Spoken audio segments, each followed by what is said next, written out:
Over half of companies that laid off workers for AI now regret it. Forrester's Predictions 2026 report estimates that 50% of those AI-attributed layoffs will be quietly reversed. Google already started. 20% of the AI software engineers Google hired in 2025 were former employees the company had previously let go. The narrative that AI is replacing tech workers is being rewritten in real time by the companies that tried it first. Between 2023 and early 2025, the tech industry cut over 300,000 jobs. Announcements from Microsoft, Google, Meta, IBM, Salesforce, and dozens of smaller firms cited the same reason. AI would do the work faster and cheaper. Junior developers, customer service agents, content writers, mid-level engineers. All of them told the same thing. Your role is being automated. Your job is ending. Your future is AI-shaped. 2 years in, the results are not matching the pitch. Forrester's 2026 predictions report found that 55% of employers regret laying off workers because of AI. Half of those layoffs are projected to reverse. In some cases, the reversals are already underway. Google disclosed in December 2025 that 1 in 5 of its AI software engineer hires that year had previously worked at Google. These are boomerang employees, people the company had cut and then, quietly, hired back. TechRadar reported the same pattern. The largest layoffs in Google's history in 2023 created a pool of former engineers that the company is now mining to staff its Gemini and AI infrastructure teams. The lesson inside Google's boomerang rehires is simple. Senior AI-capable engineers are scarcer than the 2024 pitch deck suggested. The same pattern is visible outside big tech, e-commerce, and fintech companies that replaced customer service teams with AI chatbots have been quietly bringing back human agents after customer complaint volumes surged. Content teams that were dissolved in favor of AI-written copy are being reassembled. The public announcement is rarely made. The hiring page just opens back up. The scale of the correction is measurable. People analytics firm Vizier tracked rehiring rates across its client base. Typically, about 5.3% of terminated employees are rehired by the company that fired them. In 2025, the rehire rate hit the highest point Vizier has recorded since they started tracking this in 2018. Vizier's chief analyst Andrea Derler summarized the finding in one sentence: "The idea that AI is replacing absolutely every job is still not proven." Her second observation was more practical. Layoffs are never free. Severance, knowledge loss, productivity gaps, retraining costs, morale damage.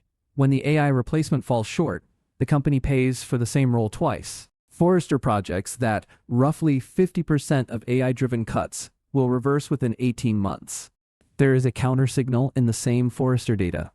57% of AI investment decision-makers still expect their headcount to increase over the next year. Only 15% expect a net decrease. HR departments, specifically, are expecting up to 50% staffing reduction, so certain functions are being hit harder than engineering. The picture is not that AI failed. The picture is that AI failed in specific ways that created a predictable rehiring pattern. The specific ways AI fell short are now documented. In August 2025, MIT's NANDA initiative published a study called The Gen AI Divide, a review of the state of AI in business. It examined 300 publicly disclosed AI pilot programs, plus interviews and surveys of enterprise leaders and employees. The headline finding was stark. Of the $30 to $40 billion U.S. businesses invested in generative AI, 95% of the pilots produced zero measurable return. Not lower than expected. Zero. Only 5% of companies investing in AI saw a profitable impact.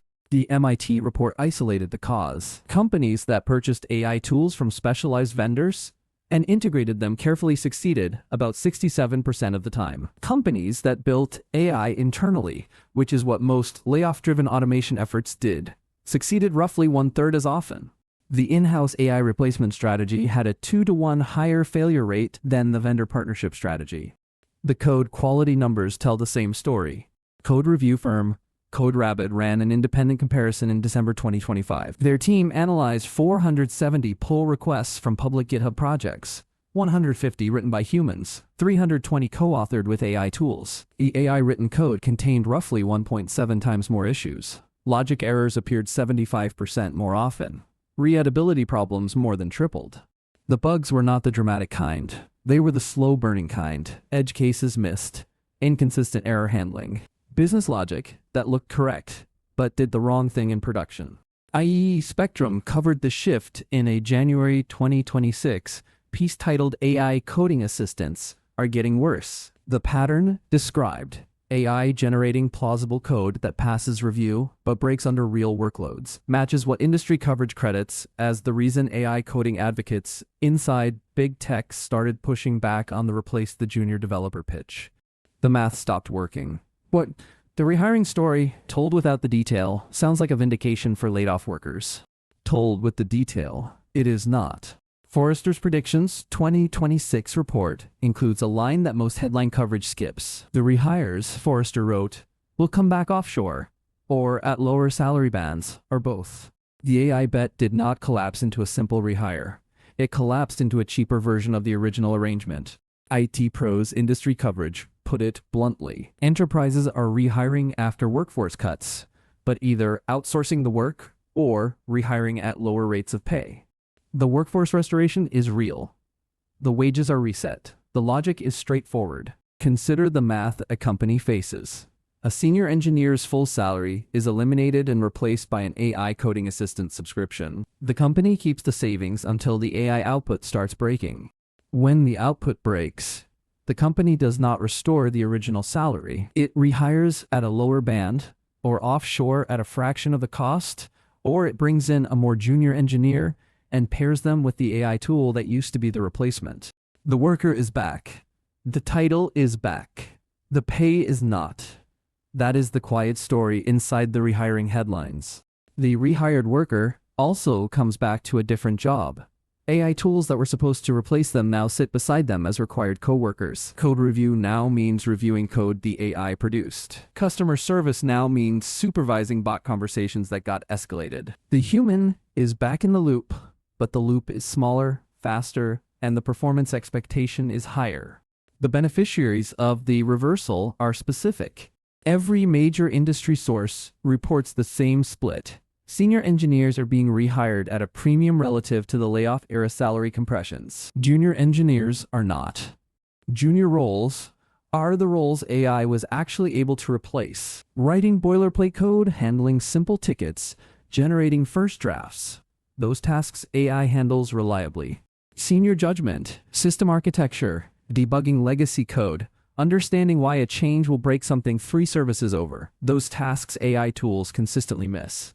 Data on the split is specific. In August 2025, Stanford's Digital Economy Lab released a paper titled Canaries in the Coal Mine, tracking payroll data across tens of thousands of U.S. firms.